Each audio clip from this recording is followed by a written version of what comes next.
Good evening, everyone. I say thank you once more, and you're welcome to today's Zoom session. It has always been in my own plan to have it all those days, but quite unfortunately, we couldn't hold the meeting the way it was envisaged. Yeah, that is why we all are here. This is Shakira Oluwakebishaile. Um, Let me start with the purpose behind this project. And the purpose there is what I experienced while growing up is what has really brought me to this stage in this profession called teaching. And because of that, I believe I have to make it clear that every child around you needs someone.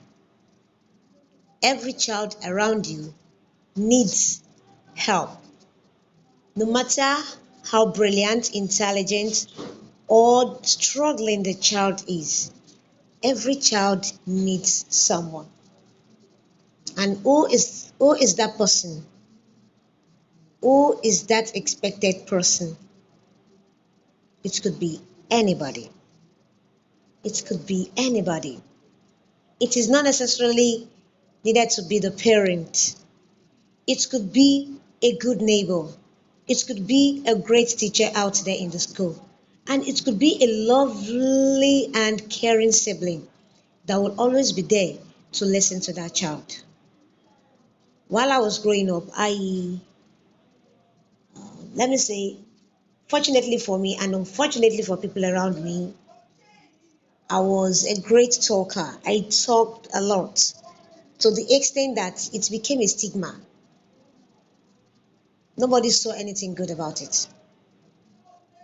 And because no one saw anything good about that very inbuilt um, ability, I lost it. I lost it along the way. I lost it to the extent that I never believed I would be able to find my feet back on ground anymore. I began to become someone that listened to people rather than listening to myself. I began to become someone that does what people want and not what I believe in and what I want to become. By the time I would realize that, um, I was already getting very far from the destination I have been naturally created for. But not too late because I believe in a paradigm which says better late than never. So that is why I took up this project when I came across it on Facebook last year. I came across this organization, Africa Dyslexia Organization, under the chairmanship of Mrs. Rosalind Inyete, Inyerinate. She is the founder of this non-governmental organization located in Ghana. And another thing that drew me to this passionate journey was a movie I watched a decade ago. I've been watching that movie ever since then. I've watched it severally and I'll continue watching it because it is evergreen in my memory. It is an Indian movie produced by Amir Khan. It is titled Like Stars on Earth. If you're a parent and you've not watched it, please just go for it. And if you are an educator and you're telling me you've never come across that movie, just Google it and have it watched. Then perceive yourself in this position of that teacher who helped that child that had already lost his way and path in life. Can I be defined a good teacher as this? Now, when I came across this organization last year, I had been rummaging within me how and what I can do to help children. And that was what even led me into becoming a teacher, an educator with passion, an educator with purpose, an educator with a mission. Because I know a lot of adults today lost their way when they were growing up because nobody saw the problem within them. Nobody saw it in them. Nobody was able to identify and help them with it. It was always a stigma. It was always something that dehumanized most of these people, and they lost it entirely. And that is why yesterday, during my session yesterday, I made it clear that being a struggling learner does not mean the child does not have anything to give out. Being a learner that is facing learning difficulty does not mean that the learner has no purpose. Everybody in this life has been specially made for a unique reason. And because of that, it is that purpose we as parents and educators are supposed to look for and help that child to discover himself or herself. Now back into this title of today's session. I'm bringing it back. It says dyslexia, creating awareness. And that is the main purpose we are bringing this up. We are sharing this file out to everyone. I decided to design this poster yesterday to give it out to people so that they will understand what we mean by being a dyslexic person. Permit me, I need to get the picture of this wonderful woman behind this project.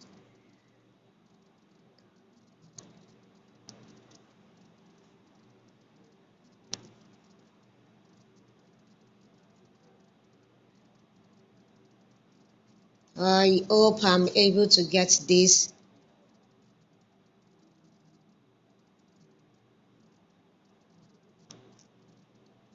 Well, it's a big challenge here.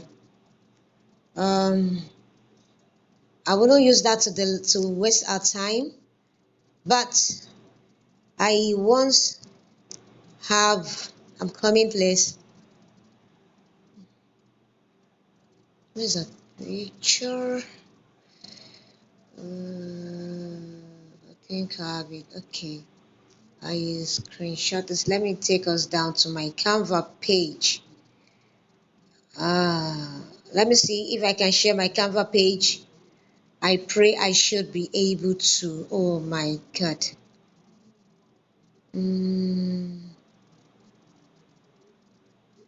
Is there no way I can get this?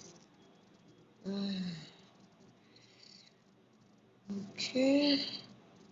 I'm coming. I'm so sorry. I need to make use of mine.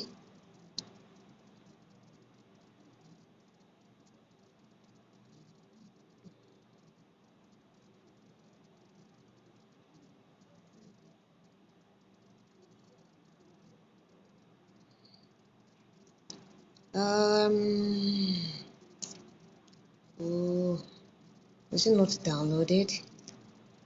Hasn't it downloaded?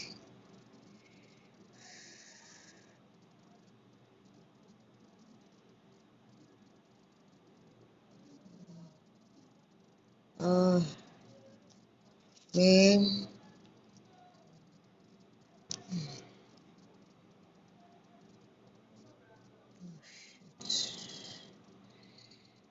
What is this now?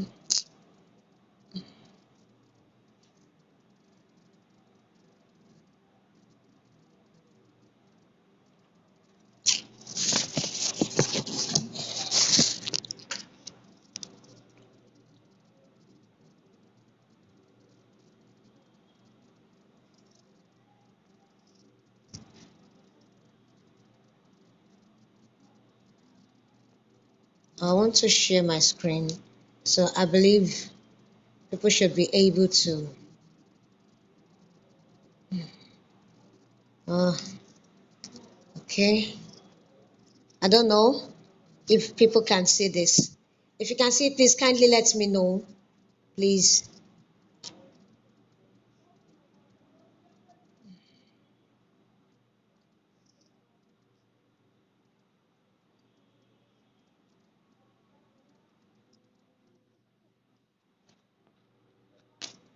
I'm not even seeing myself. I'm not seeing my video. Oh, um, yeah. Kindly let me know if you can see my screen. Please, I need to know.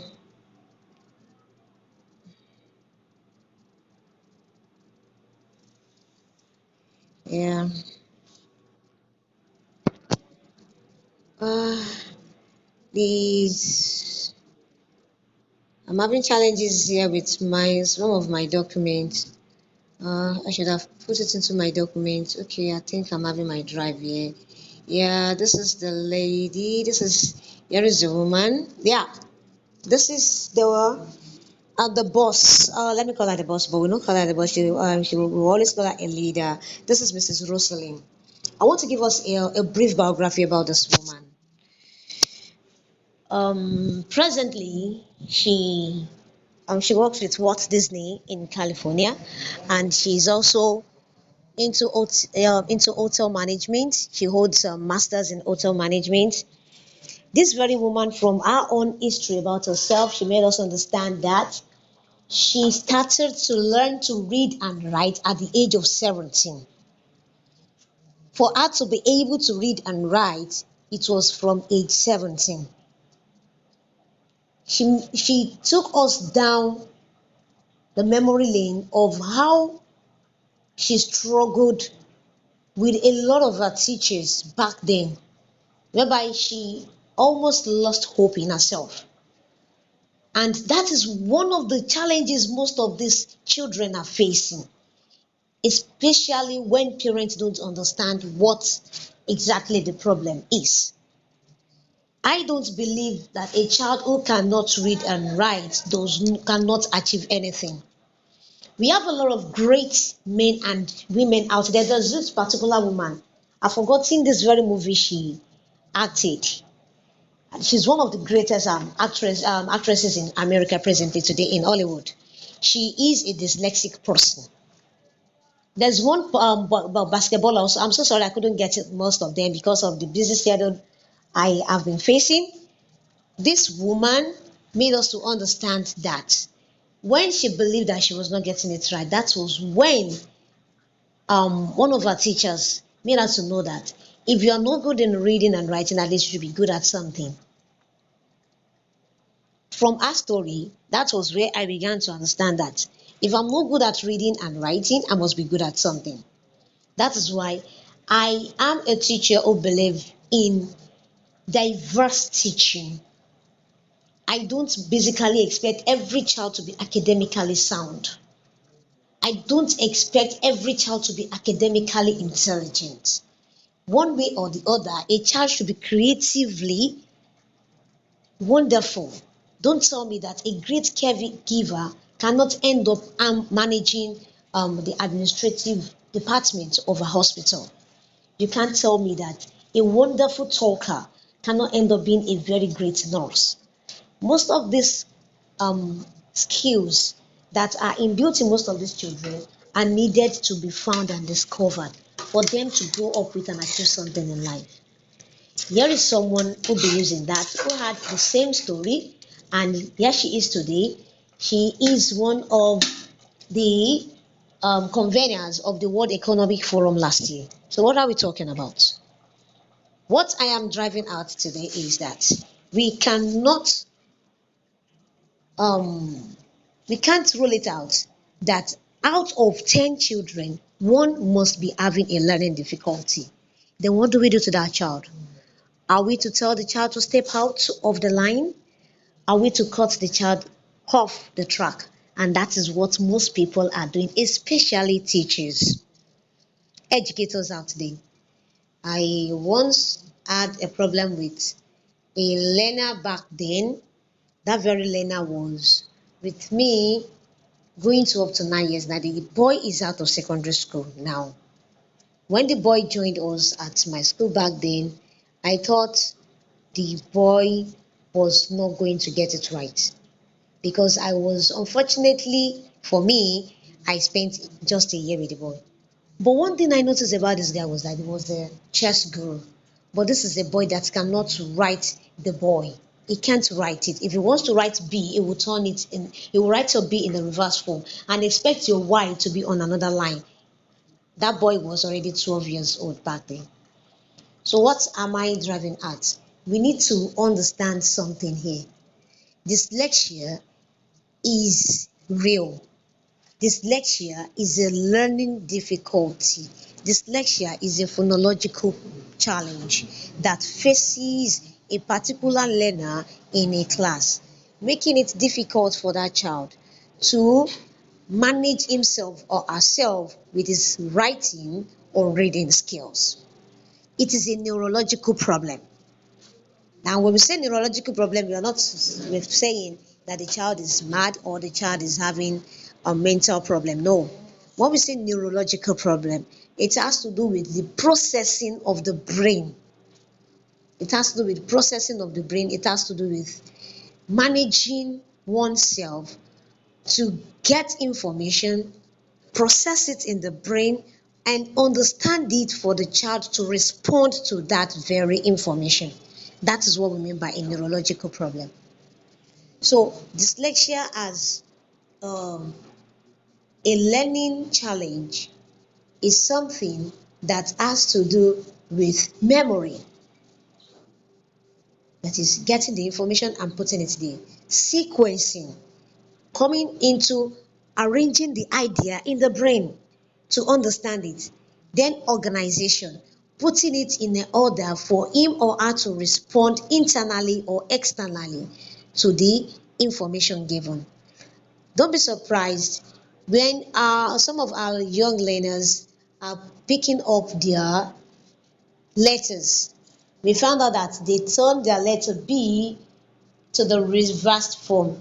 Letter B becomes letter D and letter D becomes letter B. How do we manage that? It is something that can cause frustration to most parents pouncing on the teachers. It is something that will end a teacher into a frustrated level of getting a child hit. I am always sometimes find myself in such situation with some of my learners. But if I come to realize that it is something the child is mixing up most of the time, then I will call myself back and say there's a problem somewhere there. Let me come in there. And if I find that it is the child that is trying to play smart on me, then I go hard on the child. But if it is a child that is really having big problem, then I know I have to come down to that child's level. And that is how we are supposed to manage this problem with them. There is no school that does not have a dyslexic person. There is no school. It is either the child is having problem with managing two or more pieces of information, or the child is having reading difficulty, or the child is having problem with his writing skills.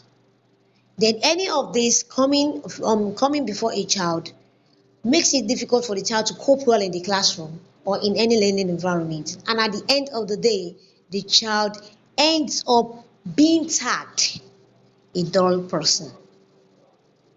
Is brainless, like they would always, like some people would always say. And meanwhile, this child is good somewhere, undiscovered, unknown to people, to teachers, to parents. Everybody is expecting him to write, to know how to read and write, so they can end up becoming a science student, to become the next medical doctor, which is not possible. Everybody is not going to end up in the hospital.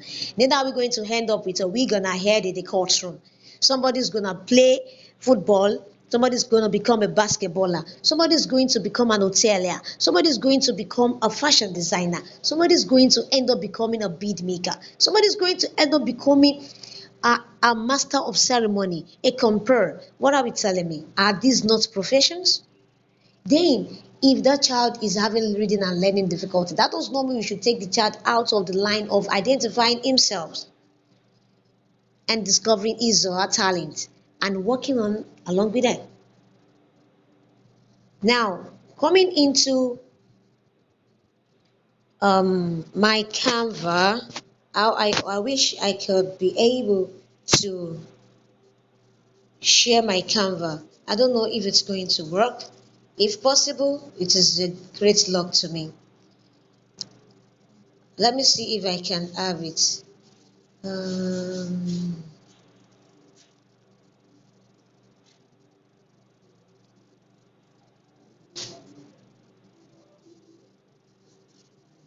um,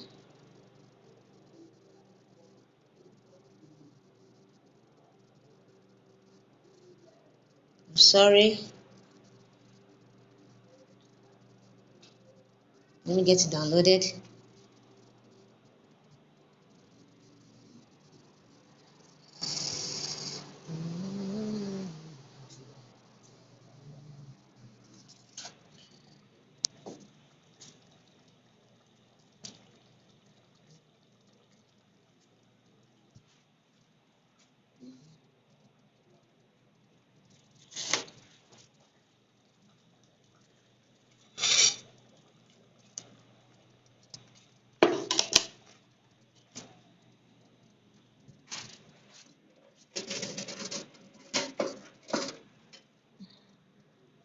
What happened? Why can't I have my Canva? What happened? What is it? Are you making it difficult for me? Okay.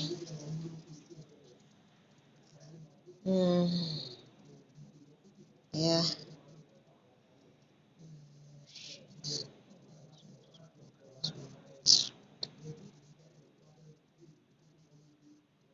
Yeah.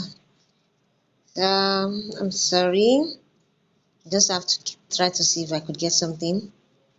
Um, I had to go back to download.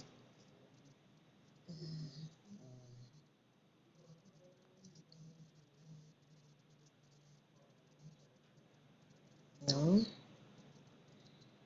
So I have just 10 minutes left, and I need to share this with you.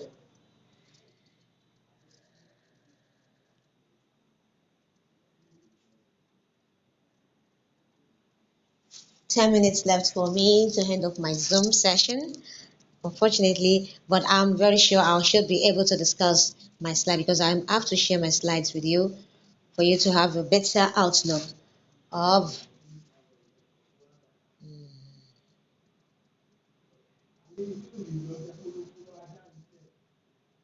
yeah, that is my presentation. Yes, creating awareness and inclusivity, and that is what we are trying to do. So far, with the creation of posters around on our social media handle, we have been trying to bring it to the notice of parents and educators that there's something we call dyslexia. And when we say dyslexia, automatically we are talking about learning and behavioral challenges. And take note, even we should understand something, that we as adults normally have challenges with organizing ourselves. We have challenges with organizing our activities that we couldn't even cope when it comes to multitasking. We can't cope when it comes to multitasking. We can't even manage ourselves. Once it becomes more than two, we become disorganized. So it happens to children. So now coming down to, let me zoom this. We have a lot of learning and behavioral challenges. We have the ADHD, attention deficit activity disorder. This is where we come across children that cannot sit at a place. You see them jumping, hopping, they are the one always bossy, kicking, making noise. They are so hyperactive that they can't even take their time to sit down to think. They do as their impulse take it. That is ADHD. We are going to talk about that tomorrow. We come to dyslexia, which is our main theme, and that has to do with a specific weakness in the area of reading and spelling, which causes language difficulties. you find this is a real big learning challenge that I've come across a lot of children with this challenge. But parents might not even understand you when you talk about it to them. Now we also have these speech problems, and this is where even children of age 9, 7 will speak, and you wouldn't be able to get them right unless they repeat themselves. And that is when they have their tongue twisted or warped. So that is another problem with behavioral challenges when it comes to learning. Then we also have the autism spectrum disorder, a biological condition. This one is entirely different from dyslexia. That is why we say dyslexia is neurological, not a biological condition. When we say biological, that means it is something that has to do with the birth of the child.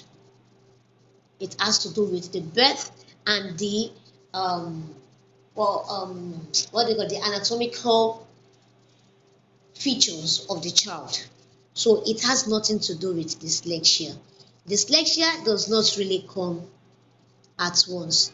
Dyslexia might be something that does not appear when the child is when the child begins schooling. It might be when the child has already gone a bit far.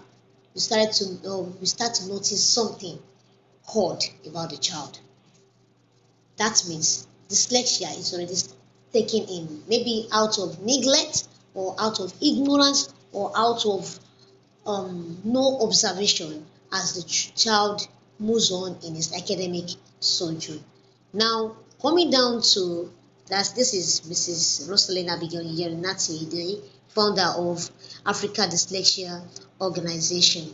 Now, I am going down to what dyslexia is. Dyslexia is from the Greek word, the etymology of that. When we say etymology, the origin of a word, where a word is coined from.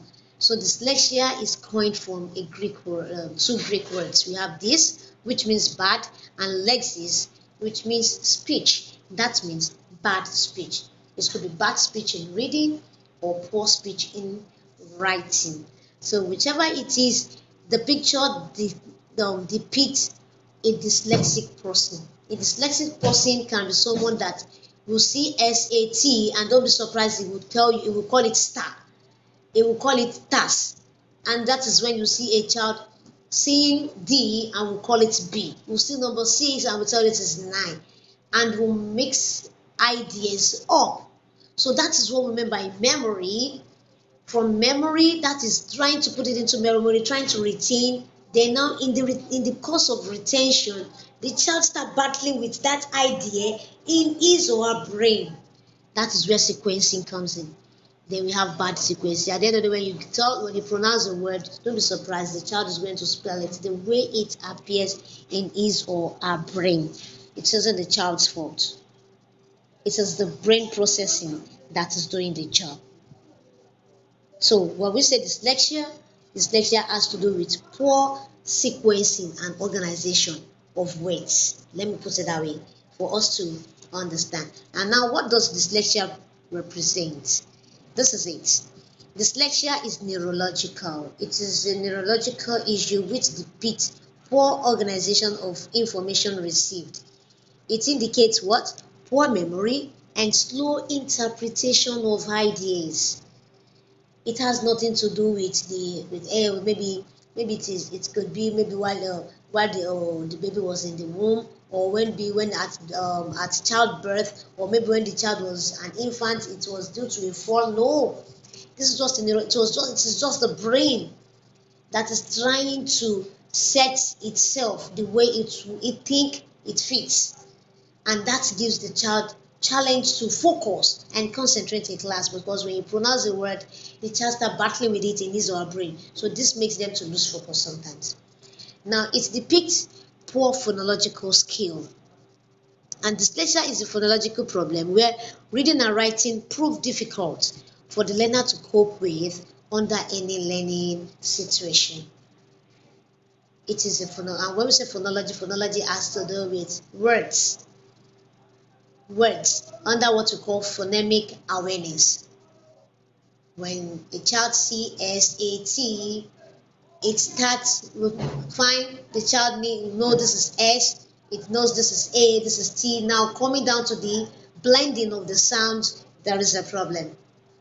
Or when you pronounce the word into the child's hearing, the brain processes it in a loopy way that the child gets confused of which is the correct or not correct. And dyslexia is hereditary. Take it or leave it. It is it is try it is it could be it let me say we can trace it back to someone in the family. If it is not from the parents, you can take it back to the next older generation. It is from someone. Somebody once was like that. And because of that, the trace is in the child. And take note, any trait a child takes from you, the child displays it more than you do. So let us be careful of any traits our children pick from us. Once we notice it, if it is a good one, let us work more to give support. And if it is a bad one, let us try every possible best to ensure we control it and we put it under our own observation. Now, dyslexia exhibits poor organization of ideas. You can see that picture, the child that we battle with words, we battle with letters, and dyslexia displays poor organization of ideas and information, proving it hard on a learner to interpret and respond accordingly to learning instructions. So, with this at hand, dyslexia is what most children, most especially in the rural areas where foreign language is not popular, or where in areas where there is little or no parental support or guidance, or the educators are not giving the best to ensure the children get the best. That is why I love some of these non-governmental organizations coming up nowadays, just like Teach for Nigeria, Teach for Africa.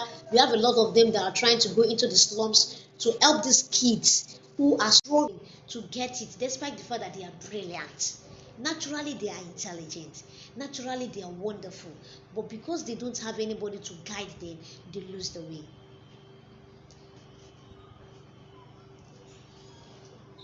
Why now?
Mm.